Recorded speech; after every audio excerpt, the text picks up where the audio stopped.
बिस्मिल्लाहिर्रहमानिर्रहीम। अस्सलाम वालेकुम नाजरीन, आज हम बात करेंगे अदाकारा हुमैरा असगर की पुरस्रार मौत के बारे में, जिसके हवाले से उनके मोबाइल फ़ोन के अनलॉक होने के बाद कुछ अहम तरीन इंकशाफात और अपडेट्स सामने आई हैं। जाहिर है अब इदारों और पुलिस को उनके फ़ोन्स और आईपैड तक रसाई हासिल हो चुकी है। अगले चंद घंटों में ये केस किस करवट बैठता है उसका अंदाज़ा हो जाएगा। लेकिन नाजरीन, अब तक की सबसे ज़्यादा दिल दहला देने वाली और हैरान कुन अपडेट ये है कि हुमैरा असगर ने अपनी मौत से चंद लम्हे या शायद चंद घंटे पहले जो आखिरी मैसेज किए वो किसको किए और वो मैसेज क्या थे। ज़रा सोचिए, एक ऐसा मैसेज जो शायद कोई दर्द दिल रखने वाला शख्स बगैर रोए नहीं सुन सकेगा। हुमैरा असगर ने अपनी मौत से पहले एक ही मैसेज 10 मुख्तलिफ लोगों को भेजा। पहला मैसेज था हेलो, उन्होंने ये मैसेज 10 लोगों को भेजा। फिर दूसरा मैसेज था I want to talk to you, मैं तुमसे बात करना चाहती हूँ। लेकिन ज़रा इस ज़माने की बेहिसी का अंदाज़ा करें कि उन 10 में से किसी एक ने भी उस मैसेज का जवाब नहीं दिया। उसकी मौत के बाद भी उसका फ़ोन 3 दिन तक ऑन रहा, लेकिन फिर भी किसी ने मैसेज का जवाब देना मुनासिब न समझा।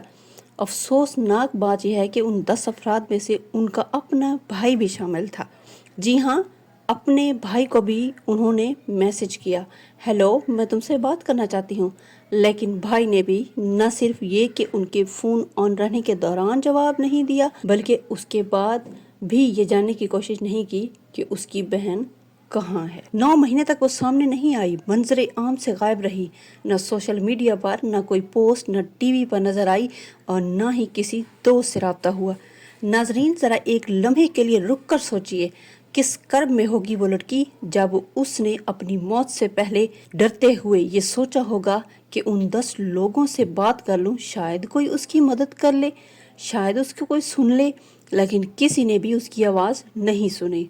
उन 10 लोगों में सलमान, मोहसिन, इमरान, हाफिक, हसन और दीगर शामिल थे। एक अकेली लड़की जो तन्हा रहती थी, किस अजियत, किस परेशानी में मुब्तला होगी जब उसने उन लोगों को मैसेज किए होंगे। वो किस हाल में होगी, उसे किस किस्म के चैलेंज का सामना होगा। क्या वो अपनी मौत को करीब देख रही थी? ऐसा क्या हुआ? उसने आखिरी लम्हों में इन 10 अफराद को मैसेज किया कि मैं तुमसे बात करना चाहती हूँ, लेकिन किसी ने भी उसका जवाब न दिया।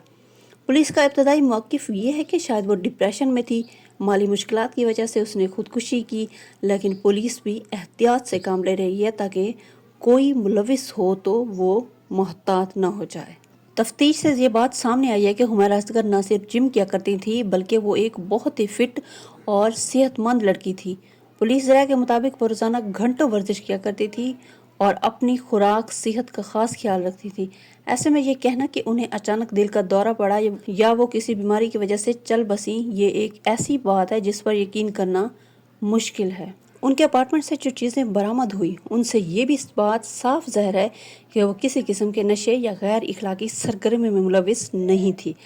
उनके कमरे से कोई ऐसा सबूत नहीं मिला जो ये जाहिर करे कि वो मंशियात का इस्तेमाल करती थी। उनके सोशल मीडिया पर मौजूद वीडियोस और इंटरव्यू से भी यही तासुर मिलता है कि वो एक संजीदा, मुहज़्ज़िब और नॉर्मल जिंदगी गुजार रही थी। लेकिन नाजरीन, सबसे ज्यादा अफसोसनाक और नाकाबिल यकीन हकीकत यह है कि उनकी लाश 9 महीने उनके अपार्टमेंट में पड़ी रही। जरा तस्वर करें, कराची जैसे एक मसरूफ और पोश इलाके डिफेंस के इस फ्लैट में जहां लोगों की आमदोरफ्त रहती है, वहां एक लड़की की लाश 9 महीने तक मौजूद रही और किसी को खबर तक न हुई। न किसी हमसाये ने बदबू महसूस किया, न किसी ने उस बात पर गौर किया कि वो लड़की 9 महीने से गायब है। न सोशल मीडिया पर कोई पोस्ट, न ही किसी दोस्त या अजीज से रब्ता करने की कोशिश। क्या यह मुमकिन है कि एक शख्स जिंदगी से यूं गायब हो जाए और किसी को परवाह भी ना हो? ये सवाल सिर्फ हुमैरा असगर के लिए नहीं बल्कि पूरे माशरे के लिए एक आईना है। अब पुलिस और हसास इदारे इस मामले की गहराई से छानबीन कर रहे हैं। उनके फ़ोन से मिलने वाले शवाहिद के मुताबिक 63 अफराद ऐसे हैं जो उनसे राब्ते में थे। लेकिन हैरानकुन बात यह है कि उन 63 अफराद में से भी किसी ने उनकी गुमशुदगी को नोटिस नहीं किया। न सोशल मीडिया पर कोई बात की, न अहले खाना से रजू किया, न ही किसी इदारे को इतला दी। ये सब कुछ इस बात की निशानदही करता है कि हुमैरा असगर की मौत कोई आम वाक़या नहीं, ये एक ऐसा वाक़या है बेहिसी और बेरहम हकीकत को सामने लेके आता है। मेरी आप सबसे रिक्वेस्ट है कि जहां मौका मिले इस वाक़े को जिंदा रखिए। ये सिर्फ हुमैरा असगर का केस नहीं یہ ہر اس شخص کی کہانی ہے جو تنہائی اور لاپرواہی کی بھینٹ چڑھتا ہے۔ آئیے اس کیس کو اس وقت تک نہ بھلائیں جب تک کہ حمیرہ اصغر کو انصاف نہ مل جائے اور اس پراسرار موت کی حقیقت سب کے سامنے نہ آ جائے۔